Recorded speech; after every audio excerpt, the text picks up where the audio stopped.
One of the things I've found really beneficial as an entrepreneur and a law firm owner, really small law firm owner, is connecting with others that are going through similar experiences. And for me, that was joining a mastermind group of other small law firm owners. And it actually wasn't anywhere near me. I'm traveling all the way to Washington, D.C. to communicate and meet with this group every quarter. But it's been fantastic because you realize that even though I have different practice areas, I'm the only Canadian in the group. Not only that, it's mostly people on the East Coast as opposed to the West Coast. There's so many differences, but at the end of the day, we're all entrepreneurs, we're all lawyers. Welcome to the Founding Partner Podcast. Join your host, Jonathan Hawkins, as we explore the fascinating stories of successful law firm founders. We'll uncover their beginnings, triumph over challenges, and practice growth. Whether you aspire to launch your own firm, have an entrepreneurial spirit, or are just curious about the legal business, you're in the right place. Let's dive in. Welcome to Founding Partner Podcast. I'm your host, Jonathan Hawkins, and I'm excited. We've got a new first for the show. We've got our first Canadian law firm founder on the show today. So excited to have Kendelle Pollitt on. She is a family lawyer and mediator in, I guess it's near Vancouver. But Kendelle, why don't you introduce yourself? So I guess why law school? Why'd you become a lawyer? Oh gosh, I wish I had some really great inspirational story, but really I don't. I finished my undergrad degree at the University of British Columbia, and I had my Bachelor of Arts in psychology, and so I promptly went and got a job in retail at Daniel Leather. And I worked there for a little while, and I thought, shit, this sucks. So I wanted to go back to school and I needed a job. So I didn't really know what I wanted to do. But I had two really close friends at the time. My best friend, Allison, and she was going to university to become a teacher. And my other best friend, Alana, who was going to law school. And so I thought, this is going to be how I make my life decisions. I'll just do what my friends are doing. So I applied to education programs and I applied to law schools and I got into both. And at the time, it was just a little while ago. I won't tell you exactly how long ago, but believe it or not, it was a time when there was an overabundance of teachers. And so, if you wanted to be a teacher, one of the big complaints at the time was you had to be a teacher on call for a long time before you could actually get a job. And so I thought, that doesn't sound very fun to me, so I might as well go to law school. So really, that's how I ended up at law school. That's great. You know, some people were born to be there or they've known it since they were like 10 and others were like, yeah, I had nothing else to do. So That was me. Yeah. my dad was a lawyer and I did not want to be a lawyer. I was like, I am not going to be a lawyer. I'm not going to be a lawyer. And here I am. So what's law school like in Canada? Is it a 3-year program or that's what it is in the States? Yeah, it's the same. It's Okay. a 3-year program. You write your LSAT, you go into first year law school and you take your constitutional law and your criminal law and civil procedure, all those kinds of basic courses. And then as you advance in through law school, then you start taking more defined courses. But it's really not that different. So there's something I see occasionally on LinkedIn from some of the Canadian lawyers, and it's something like articling or something. What Yeah. does that mean? I don't know what that means. It varies by province, but basically what we have is after you've finished law school. So in British Columbia, after you finish law school, before you can just go out and call yourself a lawyer, you need to finish what's called an articling term. And basically it's a year-long internship. So you basically work under another lawyer. You have to find a senior lawyer, or I think it's 5 years call or something like that. You need to find a lawyer who's been a lawyer for at least 5 years to be your principal. And so essentially they need to take you under their wing and guide you through to the practical aspects of actually being a lawyer. Basically everything you need to know that they don't teach you in law school. There's also a 10-week course we call PLTC, which is a professional legal training course. and you have to take this PLTC course, and it just basically is more practical training, those kinds of things. And then at the end of the course, you take your bar exams. So during the articling, so let's say I graduate law school and I want to go open up my own shop immediately. Can you do Yeah. that? Yeah. After you've finished articling. You have to do the internship for a year. So what happens if you can't get an internship or See, this is a problem, right? So when I went to law school, basically getting an articling job, it was competitive to get articling jobs at top law firms, big law, those kinds of things. But generally speaking, it wasn't that hard to get an articling job with somebody. But nowadays it's competitive. And so we're really struggling with that as a profession because we're having a lot of young law students graduate and they're being put in positions where they're being taken advantage of, and in terms of the work, underpaid, in some cases not paid at all, which I've heard, just so they can get their articling under their belt and check off that box to become lawyers. So it's something that we're really struggling with as a profession and looking at different options and opportunities. And there is some interesting things coming down the pipe. But essentially, right now, that's the program. But yeah, no, I think it's just not working. I think with more and more students getting internationally trained, right? It's not like in the old days where you're Canadian, you go to Canadian law school, and then you become a lawyer in Canada. It's really, people are going everywhere to go to law school, and then they're coming back. because in the US, most people go after law school, they go to a firm or they go to a government job or somewhere, but there's always some group that can't find a job anywhere. So they're like, I'll just open my own firm. But if we had to go through a 1 year articling, they'd just be screwed. What would Yeah. they do? Yeah. We don't have as many lawyers in Canada as you guys do in the States, right? That's true. It's a smaller group out here. I think California's population is bigger than all of Canada. Wow. Yeah, that makes sense. California's got a huge economy, so that makes sense. Yeah. All right, where do we start? Let's go maybe, I think you started your firm about 5 years ago now, right? Yes. You just So had I your fifth started, year anniversary. yeah, we just celebrated our 5th year anniversary and had a big Congrats. party out on White Rock Beach. So it was awesome. So yeah, I opened up my firm in September 2009. So that was interesting. It was just me and my legal assistant. We just stepped out and went and found a business center, rented a couple of offices. I had maybe about 15, 20 clients, not very many, that came with me, and we just started plugging away. No website, no business plan. I really had no kind of idea what I was doing or how I was going to do it. But we went out, and I'm very lucky to have my legal assistant Laura have come with me, and she's still with me today. So that was helpful. So But did you always know you were going to start a firm, or was this sort of spur of no, the moment? How did it go down?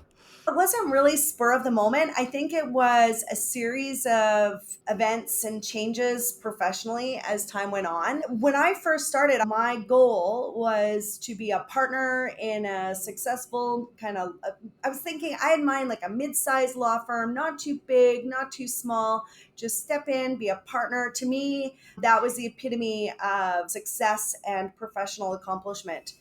But things change over time, right? Things are a bit different now, and it hasn't been that long, but a lot of the firms I was working at were primarily male based when it came to the amount of lawyers in the firm, or the lawyers or partnerships were entirely male. And you can start to be disillusioned as to opportunities, regardless of how successful you are in the firm, in terms of billings and all these kinds of things. And as family life develops and you need to start to juggle more and more as an adult, you get kids. My husband is a banker, and so I've been very lucky because he's been very supportive of my career. And so I would say for the most part of our career, or both of our careers, he's taken a step back and really supported me in being able to do what I need to do as a litigator, right? People rely on us as litigators. We need to be able to perform and be there if we need to be. So I had a lot of support from him in that way. And then he wanted to do his MBA. And so we basically decided I was going to step back from my practice a little bit I cut down my hours quite a bit. I went to an association of lawyers. It was like a bunch of sole practitioners. We worked together, shared expenses, and we did that for a while. I had a young son, well, two young sons. My youngest was a baby at the time, and my oldest was in kindergarten. And so that worked well for us. He was going to school, working full time. I had two young kids, and it worked well. Well, it worked well, but when my youngest was in kindergarten, I started to feel that itch, the itch about I want to do more and this isn't enough. And when I want to do things, now I need to talk to all these people and try to convince them to spend money when it's not necessarily, all of our values aren't aligned. So off I went and started my own firm, and really had no idea what I was going to do or how I was going to do it. And lo and behold, if we think back, COVID hit, I know. I was going to ask you about that. That you start in September, things are looking good. You're like, I'm about to conquer the world. Then when did Canada shut down, or did they? I can't remember. all the same time. It was all kind of around March of 2020. So I remember, so everything slowed down quickly. I remember I was in Palm Springs at a girlfriend's place. We had a girls' trip in Palm Springs in early March, and things were just starting to happen. And we were sanitizing around the airplane, and we thought, oh, there's people starting to wear masks, weird. And then on the plane ride home, there was all these Facebook messages about panic at Costco because all the toilet paper was flying off the shelf. What the heck? So we got home, thank goodness. And it was about a week or two after that when everything started shutting down. So for me, COVID was, in a lot of ways, it was a curse and a blessing, right?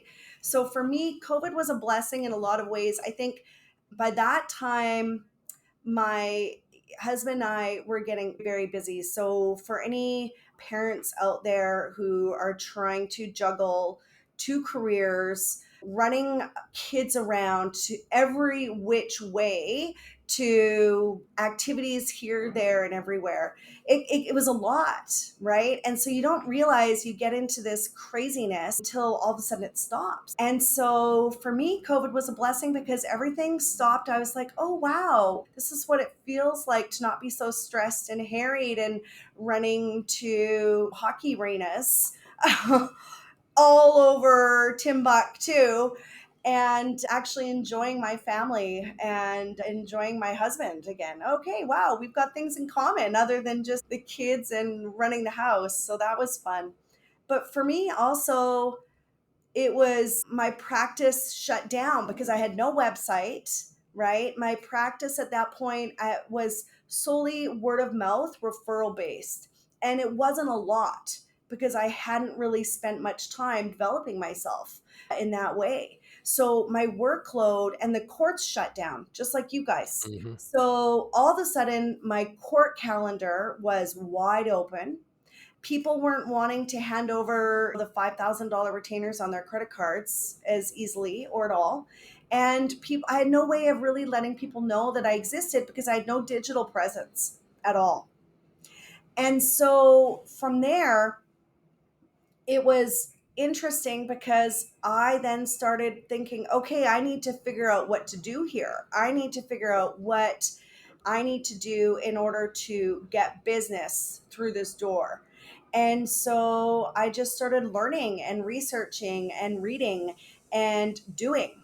Created a website. I different online seminars to figure out how to run a business. Started creating things like procedure manuals and processes and protocols on how to basically, I'm now thinking, okay, I'm going to get this great business and I'm going to have people come through the door. But what happens when it's not just me doing the work? And my legal assistant, who's been with me for 8 years, and the two of us basically communicate through telepathy when it comes to job because we've been working together so long. So taking everything out of both of our brains and putting it onto paper and figuring out how I could make this practice more efficient.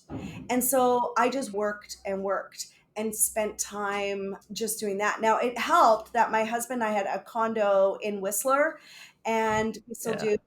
So we spent our time, we were up in Whistler and just spent our time there with the kids, hanging out and just working on interesting things.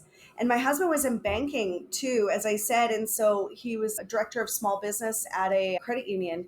And so he was so busy too, but doling out all of the different loans and Yeah. all. Did Canada hand out money like the US Oh, did? tons. Yeah.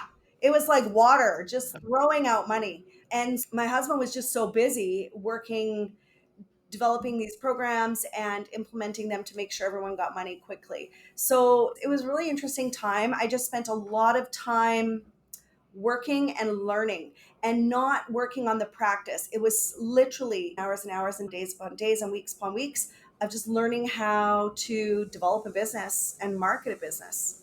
Those COVID days, there are parts of it that were in the beginning, everybody thought everybody was going to die. So it was a little scary, but then Yeah. it settled in. It was like, it was really nice. Like at the time, I lived on a very busy street where cut through street. Then there were no cars. My kids could ride their bikes out in the street. It was cool.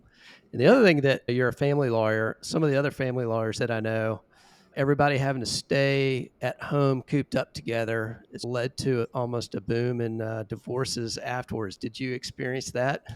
Yes, definitely. So that helped because when things started opening up a bit and we were able to get back into the office and start working, we were an essential service too. So we could, as law firms, we could continue to operate if we wanted to and chose to.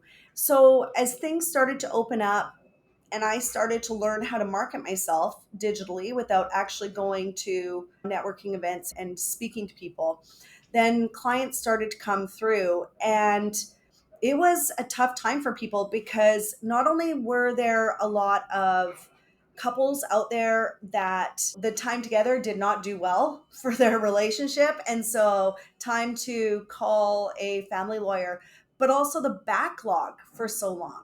So there was just a ton of work, and it was really helpful for my business. So I was lucky in that regard because the timing was actually a blessing in so many ways, as I said, because by the time things opened up again, I had that time to learn my marketing, put together some procedures and systems, learn some more about leadership and how to manage people, how to manage staff.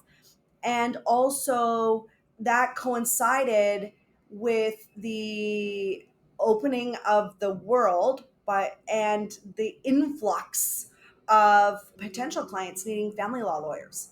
So the challenge actually at that point was keeping up with the work. Yeah, we'll talk about that, getting the people in to help you actually do the work, so you had this, you started your firm and then COVID hit, you had the time to develop all the systems and the marketing and all that. And then it opened up and then boom, you're ready to go.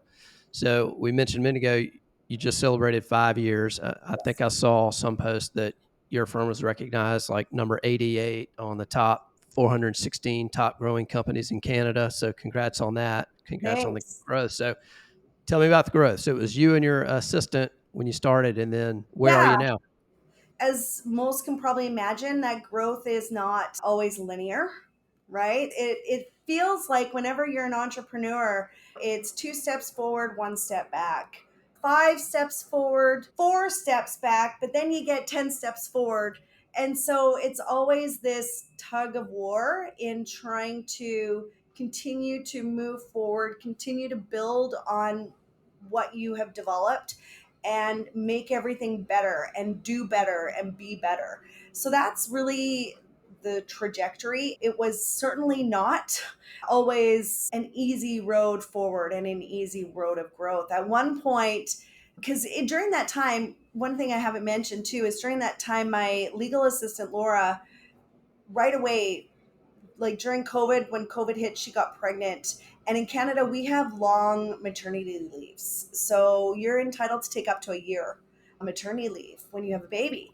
And Wow. so Laura got pregnant twice within the first 3 years or so. Like she came back to work and then she was like, oh, by the way, I'm pregnant again. Sorry. So it was hard because I had had her as my sidekick for so long, and then trying to do this without that kind of steady presence.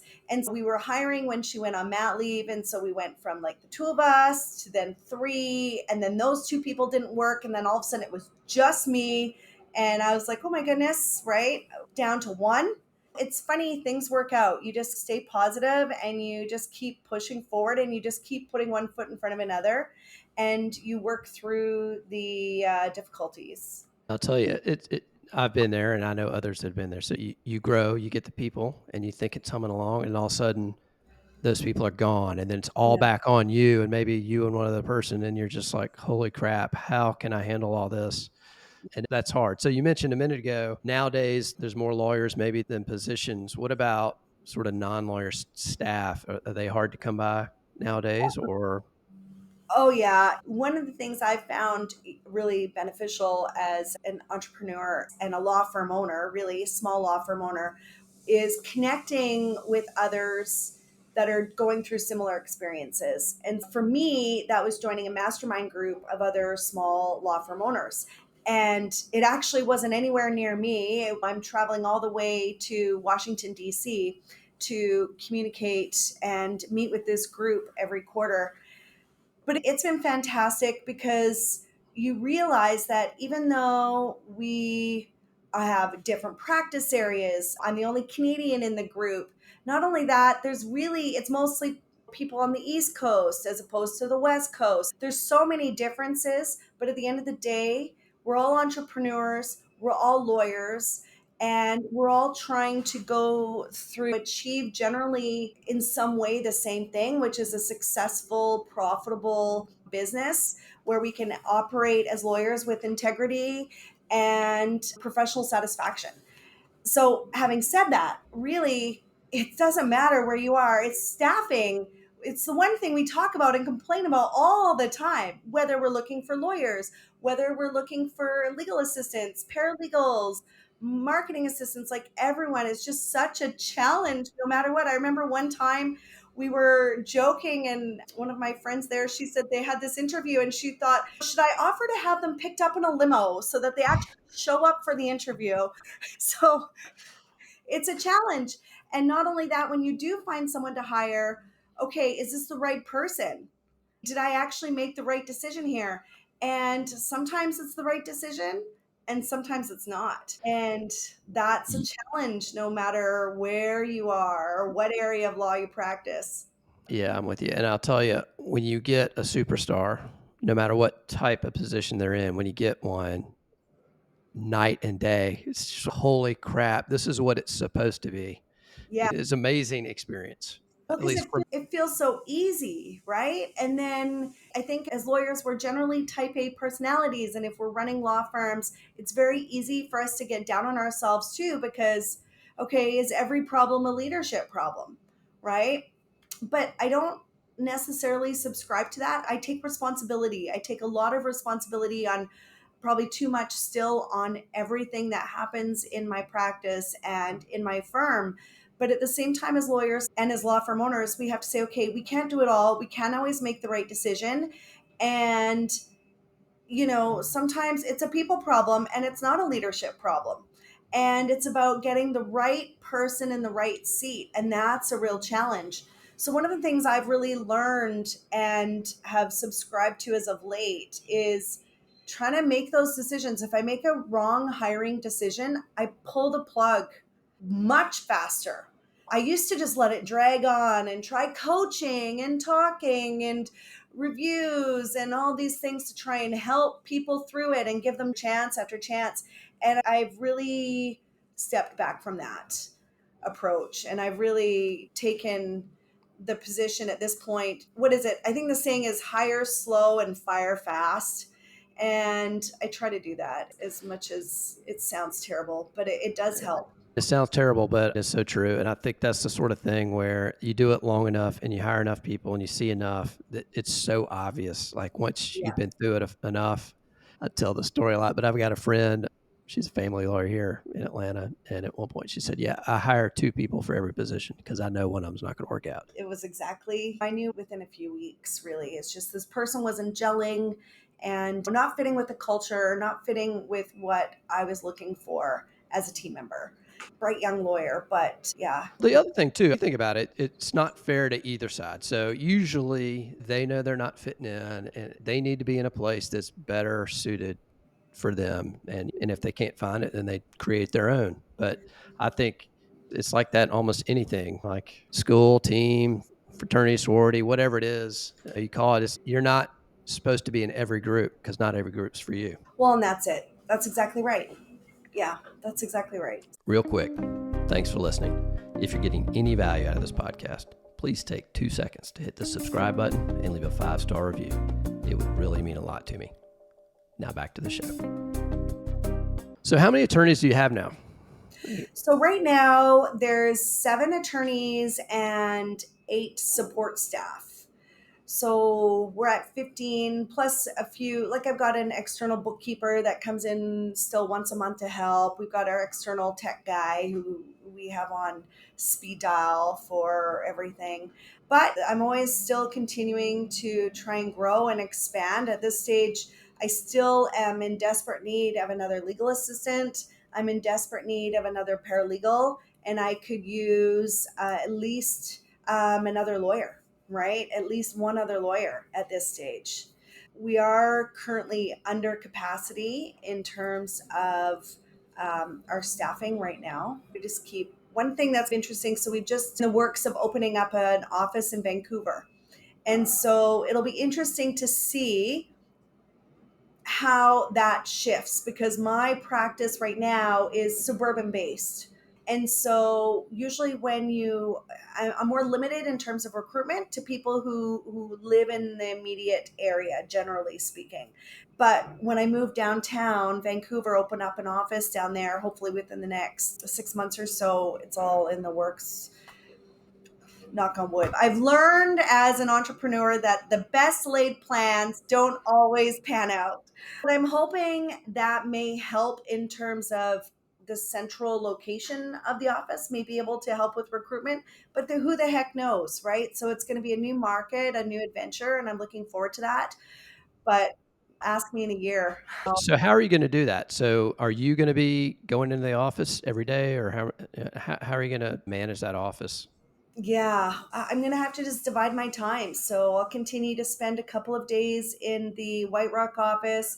I try and spend at least one day a week in the Tsawwassen office, and then I'll go and spend a couple of days in the Vancouver office. My goal for my firm is to not, I'd like to have partners. I love to grow this firm so that it is much bigger, but I don't need to hang on to all the power. I don't need to hang on to all of the success for me. I'm looking to share it. I'm looking to have others come along with me on this journey and share the load, but share the success and the benefits as well. My hope would be that eventually I can have one partner at each location and see how that goes. Yeah, it's fascinating to me opening other offices. I've talked to a lot of attorneys that have done it, and I guess you've done it twice now. You're going to a bigger market. That'll be a new challenge, a new learning experience. And then I guess you'll learn from that. Maybe you can open another one after that. What do you have? Provinces or what do they call it in Canada? Instead of states. Provinces. Provinces. Yes. Okay. Sorry. Again, I don't know enough about Canada, but obviously Vancouver is very dense, a lot of people there. And then the East Coast is very dense too. I don't know if there's much in between. Is it easy for you to geographically expand out of your province, or is there much? No, it's the same as in the States, right? So we have for each province, generally our civil law, your civil law is governed by the province primarily, right? So I'm licensed to practice in British Columbia. If I want to practice in Toronto, for example, then I need to go and get licensed in Ontario.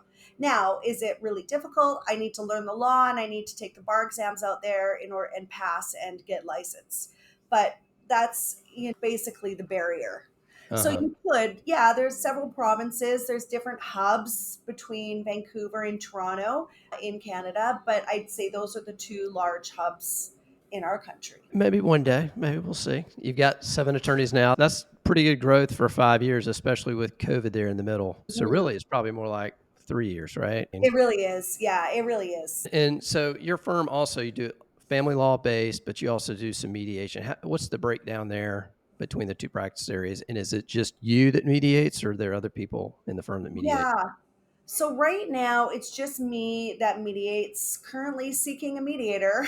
I'd love to have a mediator come in and work because I don't have the time to do the mediations where unrepresented parties come in and want to work it out on their own. Right now I'm limiting my mediation practice to just mediating where other parties where they've got their own lawyers and the parties and the lawyers are seeking a mediator to come in and help everybody come to some kind of resolution. So that's what I'm limiting my mediation practice to right now. I have a handful clients that I deal with in my family law litigation practice. So I'd say my mediation practice is probably maybe only 10 or 20% of my overall legal practice. What's your vision there? A lot of lawyers want to shift. They're like, all right, I'm tired of litigating. I want to basically do all mediations.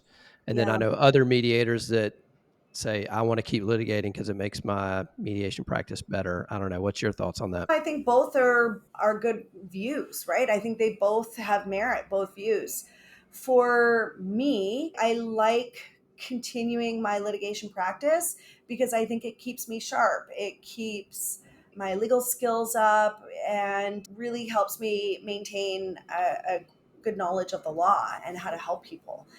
But I think at the end of the day, things have changed in family law as compared to, and I don't know if it's like this everywhere, but I can imagine that it is. But generally speaking, gone are the days where people want to go and get their shark lawyer and litigate to the death when they separate. Families just don't want it anymore. They want to resolve their matter as quickly, as amicably, and as efficiently as possible. So, whether you're doing that through your litigation practice or whether you're doing that solely in a mediation, I think that it's really important for any practitioner to have a full toolbox of skills that they can use to help a client get through to resolution. So, my practice, I'm a litigator, but I practice collaboratively, right?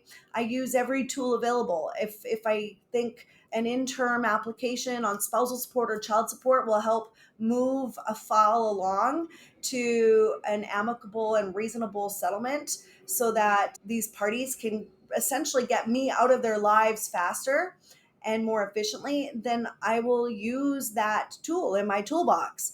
But at the same time, it's important to not unnecessarily exacerbate these issues between the parties and also make sure you use all of your negotiation tactics and skills, right? Like I've spent hundreds and hundreds of hours in training recently, I'd say over the last 5 years, really honing how to negotiate, how to mediate, how do I use active listening to bring people to resolution. And I use those skills whether I'm acting as a mediator or I'm acting as counsel for somebody in a family law, a typical family law matter. Yeah, I could see mediation training definitely helping on the litigation side, just getting to resolution, just Yeah, having that training. exactly. I want to go back a little bit. So you mentioned when you started, you had no website, Hmm. no marketing, you had a few clients, and then Yeah. during COVID, you learned it. What sorts of things, I guess, do you do now, and how have you layered those in terms of getting clients and just getting the word out about you and your firm? I think really a multifaceted approach. I don't think you can rely on just digital or you can't rely just on face to face marketing. And I think the biggest key is just being consistent and just doing it. The biggest thing is just doing it, just going and doing. So for me, what I've done is obviously the website helps because if you don't have a website, you don't have credibility.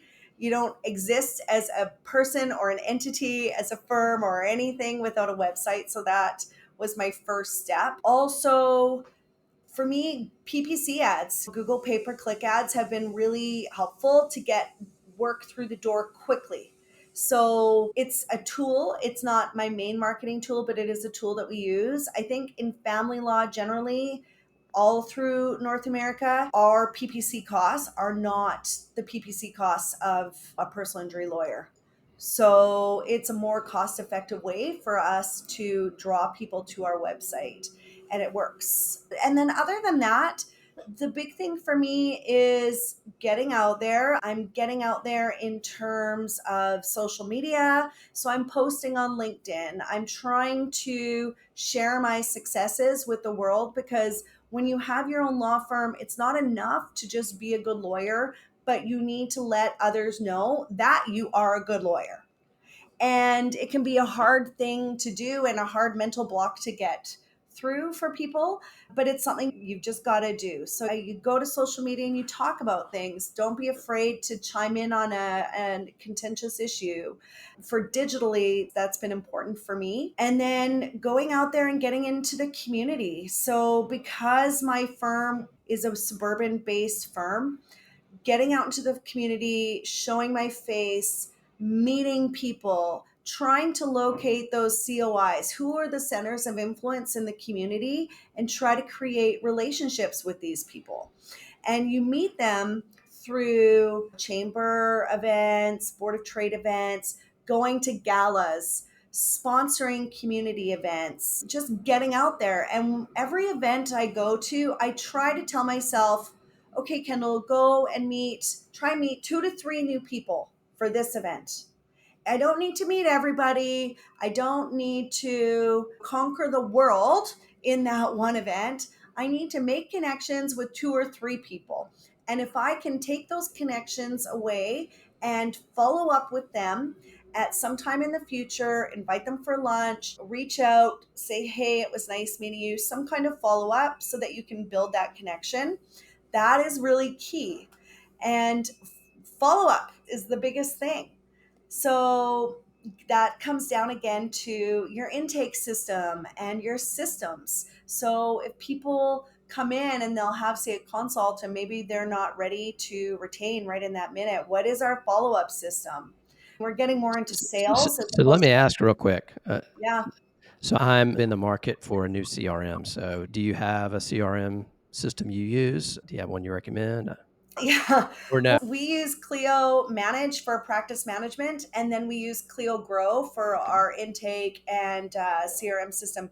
It's okay. I think we're always looking to build on these programs. One of the great things about Clio actually is that this company is just always growing and developing and adding on new applications and things. So that's what we use. Yeah. I'm tempted to go outside of the law technology space for what I'm going to get, but I don't know. We'll figure it out. I'll let everybody know if I get one that I like. So back to marketing, you mentioned there's lots of things that work. There's so many things you can do, not enough time, but then there's also things that may work for some, but just don't work for you for whatever reason. I know I've Yeah. wasted some time and money on things here and there. So are there any that you've tried and just said, yeah, that's not going to work for you, or you've figured yours out? No, I think, yeah, there's a lot of things, right? My view is that if you're getting out there and you're putting yourself out there, you've got to look, definitely, you have to look at your ROI on all of the things that you do. But for example, one of our marketing events that we do is we go out to monthly, we go to our local community library, and we put on a free information session for, I don't know that we get a ton of work out of those library sessions, but at the same time, it's getting us out there. We're contributing to our community, we're giving back. And I'm a firm believer that what you give, you receive. And so, from my perspective, has there been things I've wasted money on in marketing? For sure. And dollars, like the dollars I've spent on banners that didn't work or were a waste, and crappy marketing materials. The list goes on and on. I try not to focus on it. And I just try to think that anytime I'm putting myself out there, I'm putting the firm's name out there, and we're trying to do some good in some way, that there is value. My view of it, 100%. My view on that is You got to try things. Just don't bet the farm on any one thing, because if it doesn't work, you're screwed. Don't go get a bunch of billboards for 3 months, because that's not going to work. No, I agree. I think it's the same as what is investing. You know what I mean? Do you really want to put everything in one bucket? No, I like to spread the eggs. I don't need all my eggs in one basket when it comes to marketing. That's right. All right. So you've been at it for 5 years. It gave you some freedom and control that maybe you didn't have, control over your destiny, that is, to start your firm. You've grown, really good growth. You're about to open your third office, and congrats on that. But as you're sitting here today and you're looking 10, 15 years from now, what's a longer term vision from here on out? For the firm, my vision is to have a national family law firm, and not only a law firm, but also a really dynamic mediation center.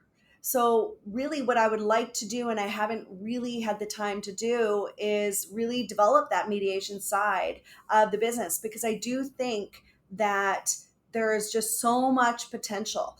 And there's really lacking, I think, a lot of mediation centered firms where there's multiple mediators, protocols, and systems in place to really allow people seeking mediation to get that branded form of a service. And by branded, a consistent process that's been established, that's been tried and true, and through testing can give you a good chance at resolution. And it doesn't matter if you get John, Jane, or Joe to do the mediation for you.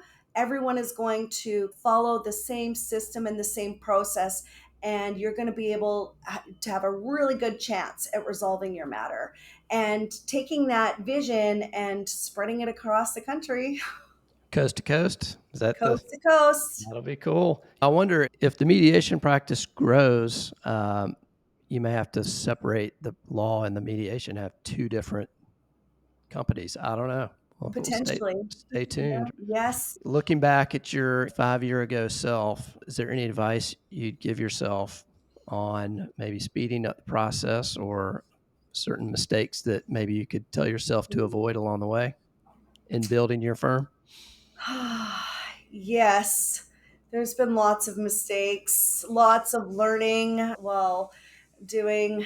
When I think about mistakes and things I would do differently, back in 2019, when I opened up my firm and Laura and I started in a business center, bought 2,000 square feet of office space that was in pre-construction phase. And when I bought this office space, I truly had no idea how I was going to pay for it at the end of the day, how I was going to fill it, what I was going to do with it. I really had no idea, but I figured I had until it was supposed to be done Q4 2021.